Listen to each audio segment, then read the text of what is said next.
नमस्ते दोस्तों, मेरा नाम कुमार विश्वास है। मैं एक शायर हूँ, एक कवि हूँ, थोड़ी बहुत कविताएं लिखता हूँ। आज से 3 साल पहले मैं पूरी दुनिया में लगभग 15-20 साल शायरी सुनाता रहा। हिंदी कवि सम्मेलन मुशायरों में जो बातें चलती थी वो बोलता रहा। लेकिन 3 साल पहले मैं इस देश के दर्द, इस मुल्क की दिक्कतों के खिलाफ खड़ा हो गया कुछ लोगों के साथ। अन्ना हजारे के साथ, अरविंद केजरीवाल के साथ, बहुत सारे ऐसे लोगों के साथ जो इस मुल्क में बेहाल थे, जो अपना न्याय, अपने हुकूक मांगने के लिए लगातार लड़ रहे थे। और उन लोगों को बुरा लगा जो हमें चूस रहे थे, हमें खा रहे थे। उन सभी फिरका परस्त लोगों को, उन सभी भ्रष्टाचारियों को लगने लगा कि ये एक शायर, एक कवि हमारे खिलाफ क्यों। उन्होंने कोशिश की कि मुझे वो राज्यसभा की सदस्यता का ऑफर दिलाएं, कभी बिग बॉस का ऑफर भेजें, कभी कुछ पैसे दें। मैंने नौकरी भी छोड़ दी, प्रोग्राम भी छोड़ दिए, चीजें भी छोड़ दी और मैं लगा रहा इनके साथ। लेकिन जब उन्होंने देखा कि आदमी हमें नुकसान पहुंचा रहा है, तो उन्होंने मेरे पुराने सारे प्रोग्रामों की वीडियो खंगाली और जगह जगह से 30-30, 40-40 सेकंड की कुछ ऐसी चीजें उठाई जिन्हें पूरा सुनने पर तो आपको पता चलेगा कि मैं क्या कह रहा हूँ, या बाकी लोग भी ऐसा ही कुछ कह रहे थे और सब कुछ ठीक था, लेकिन अलग से सुनो तो ऐसा बुरा लगेगा कुछ कह दिया है। ऐसा ही भगवान शंकर के एक वीडियो के साथ हुआ, जिसे बाद में जब मैंने दिखाया कि कांग्रेस के एक मंत्री रहे, एक कवि जी, पिछले 20-25 साल से पढ़ रहे हैं, सभी लोग इस जुमले को इस्तेमाल करते हैं किसी भी शायर को बुलाने से पहले, लेकिन इन्होंने काट कर करा तो काफी लोगों की समझ में आ गया, काफी लोग शांत हो गए।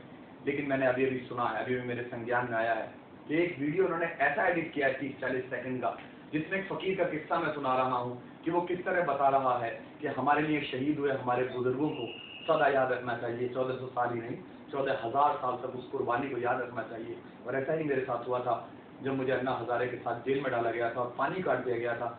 तो मैंने यही कहा था कि याद रखो, एक बार जंग के मैदान में इसी तरह पानी काटा गया था और उसका दुष्परिणाम पूरी दुनिया को भुगतना पड़ा था। मैं बचपन से मजलिसों में जाता रहा हूँ अपने दोस्त रऊफ के साथ, रोता रहा हूँ और वहीं से गाना सीख कर आया हूँ कि वो मोहम्मद का प्यारा नवासा जिसने सजदे में गर्दन कटा दी।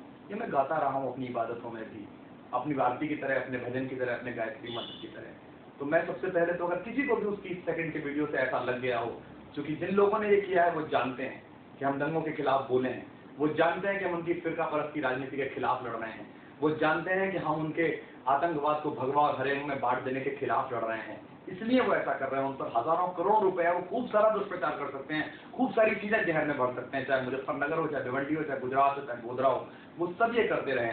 हमारे पास कुछ नहीं है, हम तो आपकी तरह फकीर हैं। लेकिन कुछ लोग नाराज हैं, कुछ लोग बहुत गुस्से में हैं। इस बात को लेकर उन्हें मैं बता दूं कि मैंने ऐसा कुछ नहीं कहा है। ये एक लंबा किस्सा था जिसे हिंदुस्तान पाकिस्तान के हजारों शायर हजारों रात सुना चुके हैं। फकीर का किस्सा जिसमें वो कहता है कि भूलिएगा मत शहादतों को, भूलिएगा मत अपने शहीदों को, चाहे वो 1400 साल पुराने हो, चाहे 14,000 साल पुराने, उनकी याद जिंदा रखिए, उसके लिए लड़ते रहिएगा। यही मैंने बोला था। उसमें जो मैं बोल रहा है वो फकीर के किस्से में बोल रहा है कि फकीर ने ऐसा कहा कि मैंने फिर ऐसा कहा। तो मैं अगर आपको किसी को भी भावनाओं को ऐसी ठेस पहुंची हो, मैं उनसे तहे दिल से माफी मांगता हूँ। मेरा ऐसा कहने का मतलब नहीं है। मैं इस बात को याद रखता हूँ कि ये वो मुल्क है जिसकी तरफ देखते हुए सल्लल्लाहु अलैहि वसल्लम हुज़ूर मोहम्मद साहब ने कहा था कि मुझे इधर से मोहब्बत की हवाएं आ रही हैं, प्यार की हवाएं आ रही हैं।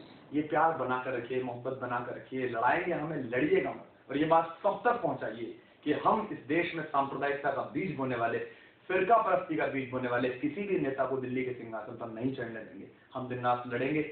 वो कोशिश कर रहे हैं कि किसी तरह जो मेरी आवाज दूर तक पहुंचती है, आप सब लोग सहमत हो जाते हैं। पूरी दुनिया के मुशायरे मुझे बुलाते हैं, पूरी दुनिया के कवि सम्मेलन मुझे बुलाते हैं, दुबई से लेकर जद्दा तक और हिंदुस्तान से लेकर मुस्तफाबाद तक, सब जगह बुलाया जाता है। किसी तरीके से बात टूट जाए और मेरे खिलाफ माहौल बने।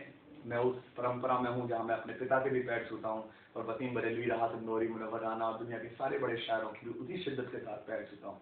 मुझे उम्मीद है आप मेरी बात समझे होंगे। फिर मैं एक बार आपसे तहे दिल से माफी मांगता हूँ अगर किसी को भी ऐसी बात, किसी बात से नागवार गुजरी हो। हालांकि बात जो नागवार गुजरी है उसका जमाने में जिक्र ही नहीं था इस किस्से में, लेकिन फिर भी, और सावधान रहिए, आगे भी ऐसी हरकत कर सकते हैं। हमें इन सबसे मिलकर लड़ना है, क्योंकि न मेरा है न तेरा है, ये हिंदुस्तान सबका है। नहीं समझी गई ये बात तो नुकसान सबका है। जय हिंद।